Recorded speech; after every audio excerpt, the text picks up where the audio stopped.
13 demand को हम लोग सीएम को देते जाते समय आप लोग क्यों मना नहीं किया है कि ये पॉइंट को हटा दो बोल के? अभी जब चीफ मिनिस्टर साहब अप्रूव कर दिया, बोल दिया कि ये नल एंड वॉइड होगा मतलब होगा, वो अभी सीएम के ऊपर में है। ऐसा चीफ मिनिस्टर जो एकदम जेन्युइन आपका इतना करेजियस स्टेटमेंट दिया, हम लोग दिल से अप्रिशिएट करता है। तो आगे भी हम लोग सीएम साहब से ये अपील करता है कि आप किसी का भड़काव में, किसी का दबाव में मत पड़िए। ये हम लोग आज जितना टीम आया है, मैं तो एक जो भी हो पेरेंट्स हिसाब से आया है, ऐसे तो मैं पॉलिटिकल पार्टी से बिलोंग करता हूँ, लेकिन ये सब इशू में हम पार्टी वार्टी को बीच में नहीं लाते हैं। आज हम लोग का यहाँ आना ये था, जो यंग श्रीराम है शायद अभिषो तोरू, उसका खिलाफ में ऑलरेडी एसआईसी से अरेस्ट वारंट निकला हुआ था, उसको अभी तक अरेस्ट नहीं किया। उसका नाम है यांग सिरंग। तो आज हम लोग आके देखा है सीबीआई ऑफिस में, यहाँ कोई भी स्टाफ नहीं है, सिर्फ एक हेड कांस्टेबल है, उससे हम लोग बातचीत किया, वो कोई इलेक्ट्रिकल या सिविल का केस को वो हैंडल कर रहा है। हम अभी ये जितना टीम को बोला है कि अभी से हर वीक में हम लोग एक बार आएगा चेक करने के लिए। यहाँ में जब सीबीआई आया है तो आप लोग गुवाहाटी से क्यों ऑपरेट कर रहा है, आप लोग यहाँ बैठ के ऑपरेट करना है। हम लोग का डिमांड यही था, अभी बात क्या है उससे। उसके बाद ये हम लोग का जितना एस्पायरेंट लोग है, आप लोग वो लोग कमेटी बना के आप लोग को लग रहा है जॉइंट कमेटी बना के, उसमें आप लोग ध्यान मत दीजिए। हम लोग का काम था 6 महीना से हम लोग आकाशदीप में बैठ के, टेनिस कोर्ट में बैठ के हम लोग जितना हम लोग गैदरिंग करके, हम लोग जब 13 डिमांड को हम लोग सीएम को देते जाते समय आप लोग क्यों मना नहीं किया है कि ये पॉइंट को हटा दो बोल के? अभी जब चीफ मिनिस्टर साहब अप्रूव कर दिया, बोल दिया कि ये नल एंड वॉइड होगा मतलब होगा, वो अभी सीएम के ऊपर में है। हम लोग का जितना एस्पायरेंट को हम ये रिक्वेस्ट करके आप लोग ग्रुप बना के एक दूसरे से झगड़ा नहीं करना है। वो लोग कमेटी बनाए तो बना दो, उसका टेबल में वो लोग अब यूनियन बना के टेबल में रख दो। यहाँ कोई किसी को पर्सनल नहीं लेना है। देखो ये अरुणाचल है, यहाँ हर किसी का रिलेटिव होता है, यहाँ किसी को धमकाएगा, पर्सनल जाके घर में धरना करेगा, ये सब बात मत करो। यहाँ क्योंकि हर कोई सोसाइटी यहाँ में एक दूसरे का बचा के ले कर रहा है। अरुणाचल जैसा जगह में किसी को धमकाना नहीं है, तुमको टिक करेगा, तुमको पर्सनल लेगा, ये सब बोलना नहीं है। मेरा तरफ से रिक्वेस्ट है, क्योंकि हर किसी का यहाँ एक रिलेटिव जुड़ा हुआ है। तो हम लोग का आज का मेन मुद्दा था कि यांग सिरंग को अरेस्ट करना है, और नाबुन यूपा का केस कहाँ तक ईडी कहाँ तक अपडेट हुआ है उसको हम लोग यहाँ पूछने के लिए आया था। लेकिन अनलकीली यहाँ है ही नहीं, कोई भी स्टाफ नहीं है। तो 1 वीक के बाद फिर हम लोग आएगा यहाँ में, वही है।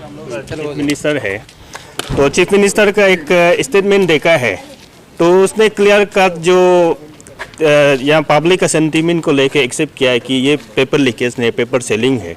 ऐसा चीफ मिनिस्टर जो एकदम जेन्युइन आपका इतना करेजियस स्टेटमेंट दिया, हम लोग दिल से अप्रिशिएट करता है।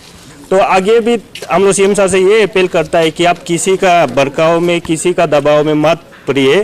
तो हम लोग पब्लिक, जितना पब्लिक हम लोग उसको प्रे करता हूँ कि ऐसे आगे भी ऐसे करेजियस सीएम होना। एक एटलीस्ट अरुणाचल का हिस्ट्री में फर्स्ट टाइम हमने ऐसे लगा है कि ये सीएम जो मगर सच्चाई को एक्सेप्ट किया है और बिना किसी का डर के।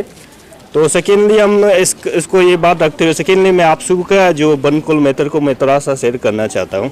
देखिए आपसू जो हम लोग हमारा एपेक्स बॉडी है, तो यहाँ में सभी लाखों स्टूडेंट लोग जोड़ के एक प्लेटफॉर्म है, स्टूडेंट यूनियन, जो उसको कुछ एजुकेटिव मेंबर लोग जो आपका एजुकेटिव मेंबर को हम लोग सेलेक्टेड किया है कि ताकि ये कुछ स्पेसिफिक समय के लिए इसको रन करना है। मगर आज आप लोगों ने देखा होगा, आज आपसू अगर जेन्युइन एक्सपीरियंस लोग को, जेन्युइन कैंडिडेट को स्टूडेंट लोग अगर चुनता, तो आज का डेट में देखो हम लोग ये जैसे नारी शक्ति का हम लोग का माता नहीं पड़ता, जैसे हमारा एक्सपीरियंस लोग का RD नहीं टूटता, और हमारा आम आदमी जैसे आपका पेरेंट्स लोग हो गया, जितना हमारा अम्मा बाबा लोग का प्रोटेस्ट में देखो आंसू गैस नहीं कहता है। तो मैं ज़रूर आज ये बात करना चाहूँगा, जो आपसू का प्रेसिडेंट तनादोजी तराजी से मैं ये अपील करता हूँ, अब आगे जो पहले जो जितना हो चुका कोई बात नहीं है, आगे जो हम वेलफेयर ऑफ स्टेट के लिए काम कीजिए।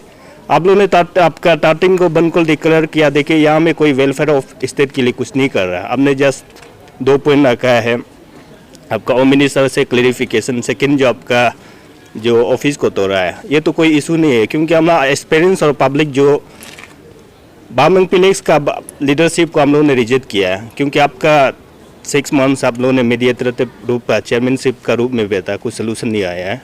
सेकेंड जो हम लोगों ने एक आपसू को, आप लोगों का जैसे आपका आपसू का रोल को डिनाई किया है, अभी आपसू को भी ये सोचना है कि हम आने वाला फ्यूचर के लिए क्या काम करना है। अब नहीं तो अननेसेसरी इस प्रकार का आपसू जो बन को अननेसेसरी बामंग फ्लेक्स को क्लियरिफिकेशन मांगेगा तो कैसे चलेगा। आप क्लियरिफिकेशन मांगना है तो 13 पॉइंट को एश्योरेंस किया तो अभी भी पीछे लगी है।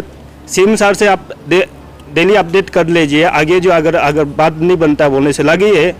नहीं तो आप वेलफेयर ऑफ स्टेट के लिए नहीं करेगा, स्टूडेंट का वेलफेयर के लिए नहीं करेगा, आप जो कुछ होम मिनिस्टर को एक्सप्लेनेशन दे देगा, आपका ऑफिस को तोड़ा है उसके लिए बंद कॉल करेगा, तो इसमें हम लोग को क्या फ़ायदा मिलने वाला है। आप देखिए एक दिन का आपका बंद कॉल का मतलब कितना, हमारा सोशियो इकोनॉमी कितना डूब रहा है। तो आज हम आपसे प्रेसिडेंट से यही अपील है कि आप पहले जो गलती हो गया उसको कभी कभी होता है, तो आगे आने वाला इसमें वेलफेयर ऑफ स्टेट के लिए कीजिए क्योंकि आपका आपसे अनशूटिंग होता है तो आज हम लोग आना जरूरी नहीं है। हम लोग छोटा ऑर्गेनाइजेशन छोटा एक्टिविस्ट आना जरूरी नहीं है। हम दोजी तराजी से ये अपील है कि वेलफेयर ऑफ स्टेट के लिए काम कीजिए।